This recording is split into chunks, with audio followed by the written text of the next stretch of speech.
Hello, everyone. Thank you for joining us. This is an exclusive interview powered by Armada for Elephant Fest with the science fiction writer Andy Weir, whose latest novel, Proiectul Hail Mary, was just released on the Romanian market alongside with its international release. So we're really glad to be able to have him around. Thank you so much for taking the time. Hey, thanks for having me. So the Romanian readers know you already from your previous novels translated here, The Martian and Artemis. And we really hope with this interview to make them very curious about your latest one, Proiectul Hail Mary. Sounds good. So I would like to start with you telling us in one sentence the amazing plot of the book and then how you came up with it, because I think it's a huge hook already just from one sentence and the plot. Well, a man wakes up aboard a spaceship. He has total amnesia. He doesn't even know his own name. And there are two dead people next to him. And he, over time, comes to remember little snippets of the past. And he realizes he's on a desperate mission to save all of humanity. And if he fails, everyone's going to die. So, you know, no pressure. No pressure. Obviously, because the whole novel is about his discovering the purpose and the details of the mission, we can't go really into depth about the novel because anything could be a spoiler for the pleasure of reading. But I want to talk more about you, and because since we have this opportunity, maybe not all the readers know that you're sort of a late bloomer writer, let's say, because you spent 25 years in a whole different field, software engineer, if I'm not mistaken. That's right. And then you became a full-time writer. So what made you change your life trajectory, to keep the metaphor like that? Very nice. Well, I always wanted to be a writer, even when I was a teenager. And when I was going to college, when I was 18 and I was going to college, I was interested in being a writer, but I really liked computers. And I was trying to choose what career do I want. And I always wanted to be a writer, but I also like eating regular meals. So I decided I would go into computer programming. And that was great. I really enjoyed being a computer programmer. I got good at it over time. And I liked the work. But the whole time I was writing the whole time. And at one point I even took 3 years off from work. I ended up getting laid off from America Online, which kind of shows you what time period we're talking about here. It was back in the 90s. I got laid off from America Online, and my severance package had enough money for me to live for quite a while without having to work. So I went ahead and I took 3 years off and wrote a book, an entire novel, and tried to get it published, and could not get any traction. It was not The Martian. It was a different book. And just no one was interested. Couldn't get any publishers interested, couldn't get a literary agent, nothing. And so I went back into the software field, and that wasn't like a sad moment for me. I like writing software. So I was always writing, and I decided that that would be my hobby. You know, I've said, like, well, back to software, and I don't really have any reason not to write, though. So I'll just, now the internet is a thing, and I can just write stuff and post it to a website, which is what I did. And I wrote a bunch of things, short stories and fan fiction and stuff like that. And I also wrote some serials. I had like serial fiction going on, like the good old days of like serialized fiction in the 19th century and stuff. And so I did that. And one of the serials I was writing was The Martian. So that's where The Martian came from originally. It was, I was just posting it a chapter at a time to my website. You know, I post maybe one chapter every 6 weeks or 2 months. And I had a regular list of readers who were there. It was just an email list. I would email them when there was a new chapter up, and they would give me feedback and tell me any scientific errors I made. And it was really cool. I had about 3,000 regular readers. And that sounds like a lot, but I'd been writing and posting stuff to that site for 10 years at this point. So 3,000 regular readers over 10 years means I gained an average of 1 new reader per day. So it was not a meteoric rise. Always doing the math, like your character. Always doing the math. I'm always doing the math. Yep. Then when The Martian became popular, or rather, I'm sorry, I skipped a few steps. I finished The Martian, the serial, and I said, okay, guys, enjoy. And a lot of people emailed me and said like, hey, your website sucks. Sorry, but it's true. I mean, it's just like blank text, or it's just like, raw text. The links are just left justified blue, on a white background. It's like the equivalent of a Soviet tractor factory for a website, just starkly functional with like no beauty to it. And so a lot of people said like, hey, I hate your website. Can you just make an e-reader version that I can download and read? So I did that. I made an e-reader version of the book, posted it to my website. Then other people said like, hey, I love your writing, hate your website. I see that you have an e-reader version. But I'm not very technically savvy and I don't know how to download a thing from the internet and put it on my e-reader. Can you just post it up to like Amazon or something so that I can get it through their system? And so I did that. Amazon doesn't let you give stuff away for free. So I set the price to the lowest they'd allow, which is 99 cents. And I said, okay, guys, you can read it for free on my website or download the e-reader version for free from my website, or you can pay Amazon $1 to put it on your Kindle for you. And people paid the $1. It's just, people just started buying it, and it got around by word of mouth. And I was getting hundreds of sales a day and then thousands of sales a day. And then it got to #1 in the Kindle stuff. That caught the attention of print publishers. So I got a book deal. That caught the attention of Hollywood. So I got a film deal. The book deal and the film deal were 4 days apart. So that was a stressful week. And kind of, the rest. Yeah, the rest is history. The rest is history, yeah. So I guess if we were to talk about science fiction literature, I think there's a holy trinity, which is composed by the plot, the science, and the characters. So in which order do they develop in your creative process? That's a really good question. I would say the science is what I start with, because almost all of my stories started off with me speculating on some aspect of science. For The Martian, I was just sitting around thinking about how could we do a mission to Mars with humans? How can we put people on Mars? And I started, not for a book or anything, I was just saying like, how could we do this? Speculation, like how do we get them there? How do we keep them there? How do we make sure that they don't die if something goes wrong? And that, working on the edge cases of things that could go wrong on that, I was like, oh, this might make a pretty good book, And so that's where The Martian came from. For Artemis, my second book, it takes place in a city on the moon. And that started off with me thinking, I wonder what humanity's first city that's not on Earth is going to be like. Where will it be? Will we have a city in orbit? Probably not, because that means you got to put a lot of mass up into orbit.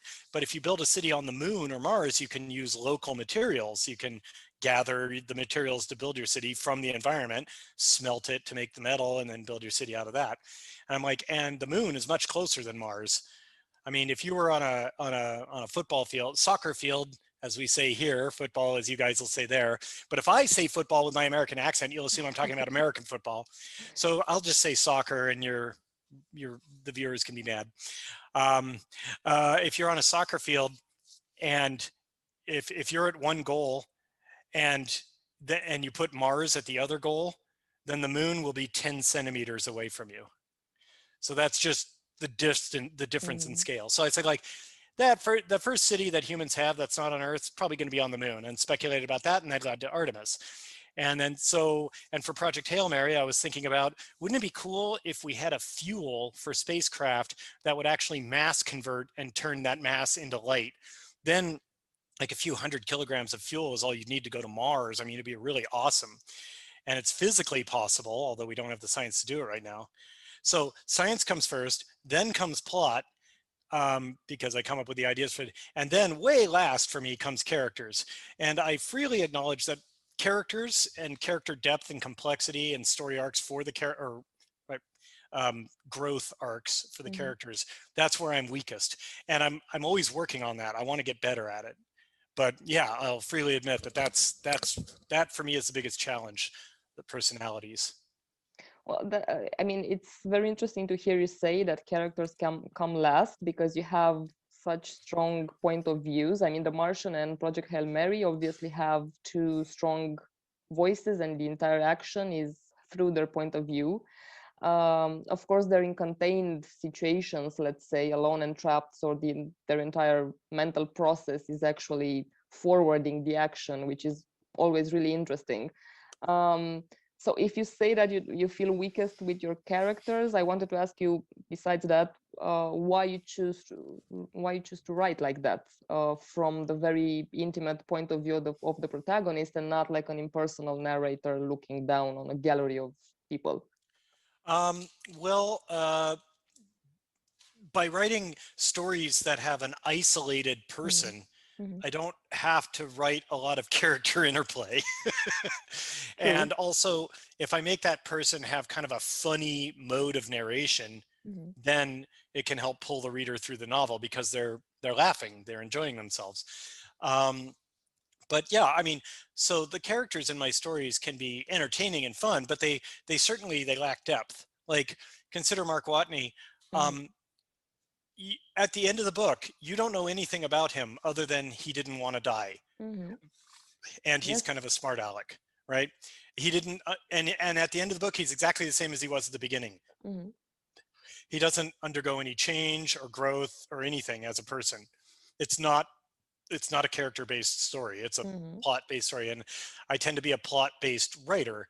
Now, that's not by choice. That's just the skill set I have at the moment. And I would like to in the future, maybe Project Hail Mary is an example, we'll see. I would like to make a book that has an awesome plot and awesome characters. And that's what I'm always trying for. So Project Hail Mary, the main character, Ryland Grace, has some depth and complexity, and he has a story arc that he undergoes, a character arc. He changes over the course of the story, and he also, there's some other characters in there that are very interesting that I hope people enjoy. Actually, I mean, now that you say this, I do think that I know Ryland better than I know Mark as a reader. Yeah. That's me trying hard to get better at what I do. So there's obviously a lot of science in your books, and you said that comes first when you think of the books. And it's obviously a very, I mean, you always, until now, you chose quite near future scenarios and very, I don't know, plausible and quite understandable science. So why don't you look further in a more futuristic scenario, let's say? I've definitely considered it. I mean, I have some story ideas that take place like centuries in the future when humanity has colonized all of the planets in our system and stuff like that. And I've had those ideas. It's just, I always work on whatever I think is the coolest idea that I have, right? And Project Hail Mary was just way more interesting to me than any of the other stories that I had in mind. So it's not a definite no, maybe in the future? No, not at all.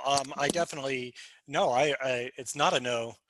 And I don't mind, like Hail Mary, for instance, for me is a step way further into the speculative science fiction. Like The Martian is all based on real science. Literally everything in it is stuff that really exists. Artemis is based on, there's only one thing in there that doesn't actually exist. There's this type of fiber optic that ends up being really important to the plot. But even that is a minor step away from, the real world. Everything else in Artemis is just extensions on our real current technology. Like, okay, we can do this, so I'll say that in 50 years we'll be able to do it a lot better or more efficiently or for less money, that sort of thing. But Hail Mary involves, like, I mean, this is not a huge spoiler, and people are talking about this, that there is basically an extraterrestrial microbe, an alien microbe that is breeding on the sun. And it lives, it's called astrophage, which is Greek for a thing that eats stars. It doesn't eat stars, but it lives on the surface of stars in the same way that algae lives in our ocean. And it's breeding out of control so much that the sun's total output is being affected. And that's what's threatening Earth. If the amount of energy we're getting from the sun goes down below a certain point, our whole food chain will collapse and everything will die. And so that's, it's very important that they find a solution to that. And so, I mean, obviously that's a big step into the speculative for me, especially where now I have an alien life form. I mean, that's, I mean, it's not like, it's not a little green man that says, take me to your leader, but it's still an alien life form. And I can say, because I read the book, that it's fascinating how they get to scientifically know what this entity is. And yeah, they do comment on the fact that it's not a green small person saying in English, of course. Well, that's what, yeah, that's one thing I've always, yeah, yes, for the Romanian listeners, little green man is it's an idiom in English for an alien, an extraterrestrial alien. Yeah, so like, I guess this interview is going to be listened to exclusively by Romanians who speak English. I hope so, yes. No. I'm joking. It will be translated in any case. Subtitles. Okay, you're going to have subtitles? Yes, you will. So right now, there are subtitles saying right now there are subtitles. That's so meta. I love it. So what sort of research did you have to do for Project Hail Mary? In which fields? Well, I had to research a lot. It was really fun. For me, research is the most fun. I wish I could just do the research, then turn in my findings and people would give me a lot of money, but that's not how it works. They want a book. But yeah, there's a lot of weird research and a lot of weird directions for Project Hail Mary. First off, I had to really understand and do the math on relativistic physics. So, you know, as you travel really, really fast, you experience time dilation and all that other stuff. So that was one thing. I had to study a lot of biology, because I really went into the details of how astrophage functions, like at the molecular level, like what's going on inside that microbe, inside the cell. And I also studied a lot of exoplanet stuff, planets that are around other stars, because all of the planets in this story are real. I mean, the way I portray them is not real, you know, that's my own take, but the planets that we talk about, there's a few different planets, like exoplanets, that are mentioned, that come up in the story. Those are real planets that really exist, you know, and the stars that we talk about are real stars that really exist. So researching all of that and all of the understanding about that was part of it. And then, also planetary climate systems, like, this exoplanet has this atmosphere. So what would that atmosphere be like? What would it look like? What would it resemble? You know, stuff like that. So that was another thing. Then also I had to study, I was just thinking of it. The, you know, climatology of Earth, you know, like what would happen to Earth if the amount of sunlight hitting it went down? You know, so there's a lot of really different things that I researched, and it was a lot of fun. Yeah, I mean, it shows that you really had fun, and the book is as funny as all the others, because the characters are funny, and how they talk is funny, how they think is funny, and that helps a lot with the sciencey things, because you get the beautiful mix. How do you manage this humor of yours, which is obviously yours as well as of the characters? Do you ever, I don't know, get an editor tell you that it's a tad too much, like Mark Watney was said by NASA that he's talking too dirty on global television? That's funny, because in the book, it is very rare for my editor to tell me, oh, you're doing too many jokes, because my editor knows the readers love the jokes. So he generally leaves them alone. Although it's funny you mentioned that. In The Martian, in the book, he says, you know, he says, what the F, you know, he swears and stuff. And they say, oh, hey, Mark, what's your language? Everything you're typing is being, it was just typing text. Yeah, and yeah, true. everything Yeah. you're typing is being broadcast live. And he says, look, a pair of boobs. And he does like ASCII art of boobs, which is like open parenthesis, period, Y, period, close parenthesis. And so that's just a silly joke in the book. And my editor highlighted, you know, when we were doing the edit passes on The Martian, he highlighted that and said, like, this is too childish. Let's take this out or put some other joke in. This is just too much. And I said, like, no, I love that joke. It was one of the few places, like, my editor really knows what he's doing. So I listen to what he says. And I just make the changes. I don't push back very often. But for this, I'm like, no, I really want that joke in there. And he's like, fine, fine, fine. And everybody loves that joke. I was right to keep it in. People think it's just hilarious. I mean, I still remember it after what? Yeah, you still remember it. Yeah. 4 years after I read it. Yeah. Yeah. See, it worked. Did it make you laugh when you read it? Oh, yes. Then that's mission accomplished. That's what I wanted. So obviously the movie The Martian helped a lot for the book, and it's normal. God, yeah. It made me. I didn't want it to sound that way, but okay. Yeah, I mean, and I know the book that was already a bestseller, but man, Yeah. the movie made it just sell incredibly well, and it brought it into the public consciousness and made it like a phenomenon. And that's just, I'm so lucky. Yes. Are you involved in any way with Project Hail Mary? I know it's been also auctioned for being a movie. Yeah, not just optioned, but actually purchased. It's great. So MGM bought the film rights completely. And yeah, we have Ryan Gosling attached to play the lead. We have Phil Lord and Chris Miller set up to direct it. Drew Goddard is working on the screenplay right now. Drew Goddard wrote the screenplay for The Martian too, so he did a great job. Yeah. And yeah, this time for The Martian, my only job was to cash the check. Like that, I had no duties on the film at all, and they didn't need to talk to me at all if they didn't want to. They chose to. They asked me, they used me as sort of a scientific resource, like they'd ask me science questions. So that was great. On Project Hail Mary, I flexed my muscles a little bit and said, I want to have a percentage, however small, of the box office proceeds. I want a percentage of the profits. And most of the studios said, we don't do that for writers, you know? And MGM said, we don't do that for writers, but we do it for producers, so we'll make you a producer. Wow, that's amazing. Yeah, and so I'm actually a producer on this one. I get a much smaller share than any of the other producers, but I didn't expect, like I just want like my little piece of the pie. But it also means I actually am a producer, so I have some say over things. I had final say over the directors and stuff like that.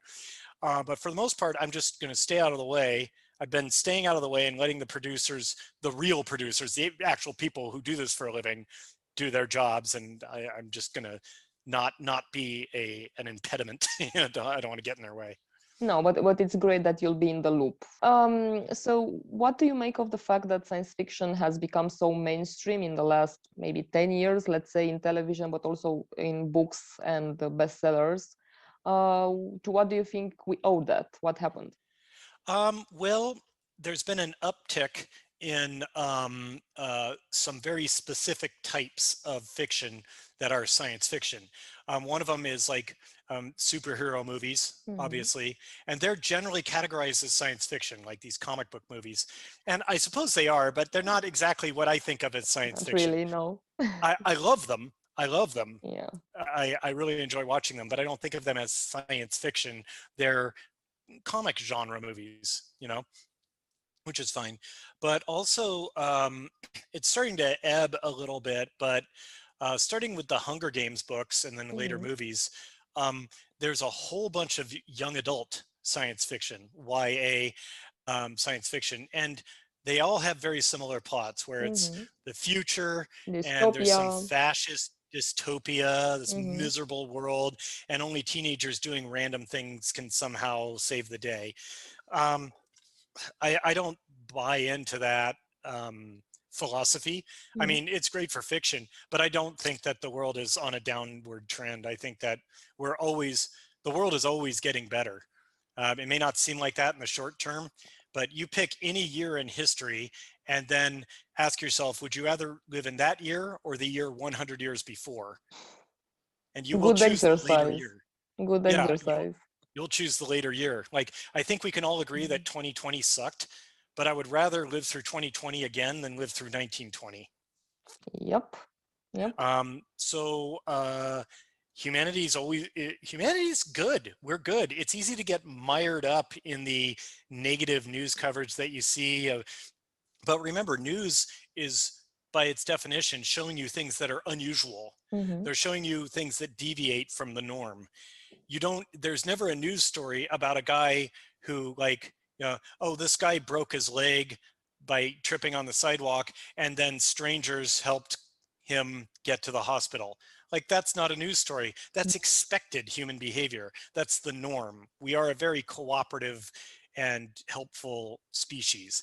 And so we make our life better, and technology helps with a lot of that. As we invent new technology, we put it to use to make our lives better. One thing I like to do at live events is I challenge the audience, come up with any technology that has ever been invented by humanity that has done more harm than good. Try to think of anything. People say, like, well, nuclear bombs. And I'm like, well, nuclear power. Nuclear right? power, yeah. Yeah. And, how many coal miners have not died because of all the energy being generated by nuclear power instead of coal? Or how much environmental damage has not been done because of all the energy being generated by, Yeah. This goes right into my my last question for you, which was, because you're obviously an optimistic, that's obvious from your books, and you confirmed it right now. I don't have to ask you that. But I wanted to ask you what you're most optimistic about in our future, our near future as a race. Okay. Well, I've got one for you. Here's some optimism for you. We do need it. I have a prediction. Please. I have a prediction. I predict that COVID will be the last pandemic in human history. That we will never have another pandemic, because people don't realize how amazing our response to COVID was. We, all of humanity, because we got COVID and we didn't just come up with a vaccine. We invented a new field of science for vaccines. The mRNA vaccines are a completely different way of doing things. Now, before this, like 2 years ago and beyond, to make a vaccine for a disease, you needed to breed the disease in a lab over many, many months. It would take you at least 8 or 9 months to make the vaccine at all. And then you have to get FDA approval in the US, whatever, every country has their own approval system. And then you can start putting it in. For COVID, now we have invented mRNA vaccines, which are a completely different way of vaccination, a completely different way of training your immune system to deal with the threat. And the amazing thing about it is, now that we have this technology, we'll be using it forevermore. It's not something that only works on COVID. It'll work on literally any disease. And now we don't need an 8 or 9 month run-up time to start handing out vaccines. With mRNA technology, you can create a vaccine within weeks. You can give the lab, here's a sample of the virus, and the lab in like 3 weeks will give you back, here's a vaccine for the virus. So the next time some global pandemic starts up, we're going to smack it down because we have the ability to make the vaccines right away. And so I believe that thanks to this mRNA technology, and also as we go through the decades and centuries, our medical technology is just going to get better and better. We have now experienced the final pandemic in human history. Fingers crossed to that. Thank you so much for taking the time, and I invite everyone to discover Project Hail Mary. I guarantee that it's quite the ride.